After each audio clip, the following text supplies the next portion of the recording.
So we're really fortunate in our information shop that one of the information officers that came in to help provide information here in this valley and over on the 395 side came here all the way from Arkansas, but in her day job, she is a FireWise program coordinator, which you also have here in the state of Washington, in Northeast region, and your FireWise, one of your folks here for FireWise. Guy, do you do FireWise? Yes. Yes. Your FireWise coordinator from Northeast Washington is here as well. But we wanted to give Sheila an opportunity to share tips about FireWise, whether you're from Arkansas or Washington. They're universal principles, and plus she's really fun to listen to.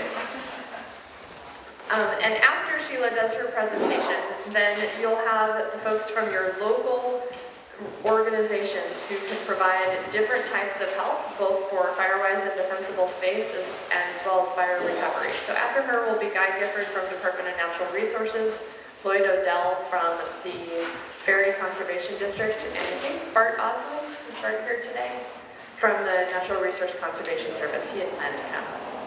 And so here is Sheila Doughty from Arkansas's FireWise program. One of the things that caught my attention that Mark said when he was talking about the North Star tough block fire was the limited amount of resources, that they're fighting that fire with about half the resources that they would normally have. And nationwide, it looks like that's what our future is going to look like. Here's an extended fire season that we're, as you can see over here, that's the outlook for September for this year, but October, November looks about the same. And then this is the seasonal drought outlook, which I understand till next year is going to look about like this. So if you're looking at an extended fire season, limited resources, the best thing that a homeowner can do is harden their home and make it to where it can withstand a fire before the fire department can get there. Hardening a home simply means that we create defensible space around a home. We can't always prevent a fire. Some of them are human caused, but some of them are lightning strikes and other conditions we have no control over. So your home or your shop or your business best defense is to create defensible space around it.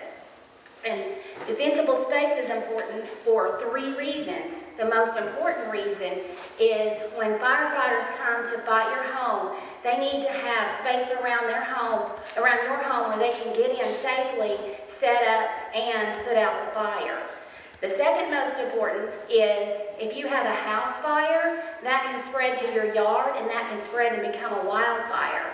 And the third is what we've been facing here in the last couple of months, where a wildfire actually threatens to come in and take your home. So by creating defensible space, we create a buffer zone to prevent that from happening. So how we create a defensible space is we make it lean, clean, and green. We prune shrubs, we trim trees, we get rid of ladder fuels, we remove all the dead things from our yard, pine needles, grass, sticks, twigs, whatever is there. And we use fire-resistant vegetation when we go to put new plants in our yard, and we water during the dry season especially. Here's an example of a home that was saved from a wildfire without the fire department even having to show up, because the fire burned right up to that green area and all of that back there burned. And here's an example of the same thing, and as you can see, this home had lots of trees, but they took all the pine needles and all the dead vegetation, and I don't know how he got grass to grow in his yard, but he did. So you might not always get grass to grow under your trees, but if you get rid of all the dead vegetation, and also I'd like to point out that those shrubs around his home are not touching the home and they're not touching the windows. That's a very, very important thing, is that you don't have plants touching your home or touching your windows. So depending on their situation and what your landscape looks like, doing it all at once may be too much. So we break it down into zones. We have a zone, the first zone is the first 10 feet around your home and the structure itself. The second zone is 10 to 30 feet, and the third zone is 30 to 100 feet. And in the first zone, we're looking at things like, are there leaves or needles in my gutter? what's on my porch, what's under my porch. We don't want pine needles, leaves, vegetation on the porch, under the porch, in the eaves of the house, on the roof, and any plants should be mowed and watered and as green as possible, and they shouldn't be touching the home.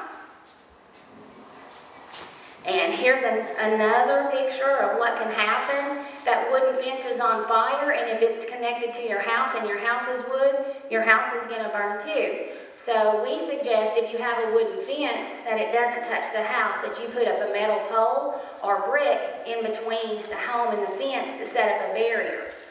And also, this picture to the right is one of our Arkansas state parks, actually, before they did a little upkeep to it.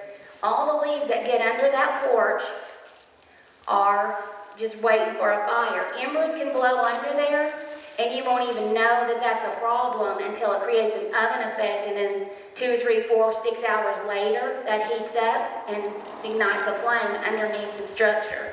So we recommend you rake everything out from under your home and put mesh around the bottom. Close that up so that nothing can get under there. And then the second zone is the area that's 10 to 30 feet around the home. Maintain a well-kept lawn. Get rid of any dead trees. The most important thing about trees on your property is they should not touch each other and they should not touch your home. And there shouldn't be any ladder fuels. In Arkansas, we have different ivy vines and things that grow, and y'all have different ladder fuels here. And you also have the types of trees I noticed where the branches kind of curl down like this and touch the ground. So trees should be trimmed 5 feet up, all of the vegetation off of them, and they shouldn't touch your house and they shouldn't touch each other. And then also in this zone, depending on where you live, if you're backed up to the mountain on a slope, fire runs quicker uphill. So you want to alter that vegetation in such a way that you slow the speed of the fire. And you can do this one of several ways. What you plant, or what the plants that you remove. I've seen people use rocks. I've seen people put the water feature like is in this picture. You can also just, if you have lots of natural rock in the area, you can make like a rock garden. I've seen people make paths out of like dirt paths with rocks around the edges. But all of those things create a natural fire break, which will slow the spread of fire. So, depending on where you live, this zone might get into your neighbor because it's the 30 to 100 feet around your home. And if that's the case, depending on your relationship with your neighbor, you can talk to them about these principles, because one of the things we talk about in FireWise is called proximity. If you have a wood pile within 30 feet of your home and it catches fire, your home could catch fire. If you have an outbuilding of any kind, be it your neighbor's home, your barn, whatever, it also needs to be FireWised, because when those structures catch fire, the structure near them from the heat can also burn. So, yes, we recommend your fire would be 30 feet from your home, and I know that's horrible in the winter. I don't like that either, and we don't have near the cold of winter. So, a workaround is have enough wood for the winter near your home. Don't have every bit of wood you own on your porch, because you've just created a very flammable situation. And then when it's not winter and you're not using the wood, go ahead and move that 30 feet from the home. And here's an example of some things that people did to create defensible space. Notice their barbecue grill and their propane tank are far from the house.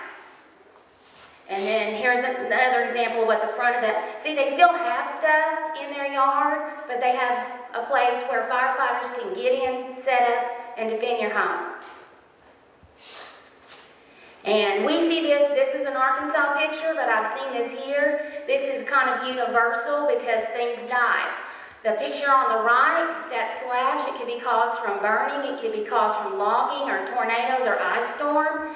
But all of that is very dry fuel, and even though we had rain yesterday, that fuel is probably already dried out today because it dries quickly.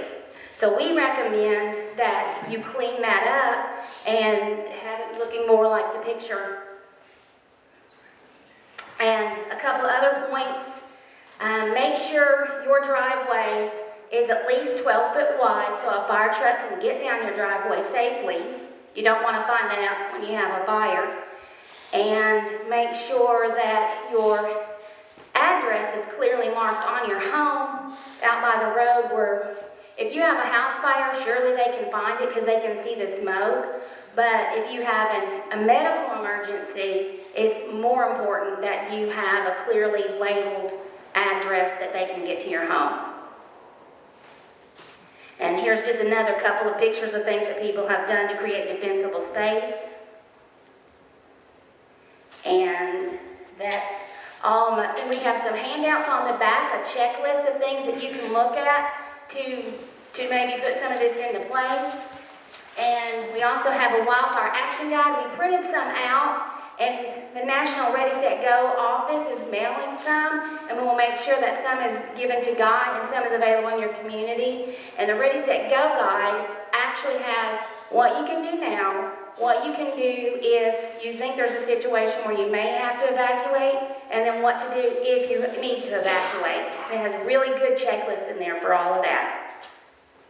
And then last, if you have internet access, there are two really good videos on here. One is Before the Smoke, and one is How to Making Your Home FireWise. And there are people who have actually been in the situation where their home was saved because they did the FireWise principles. And then we have a lot of other resources from the people we've talked about today and that you can look at, and phone numbers to get help.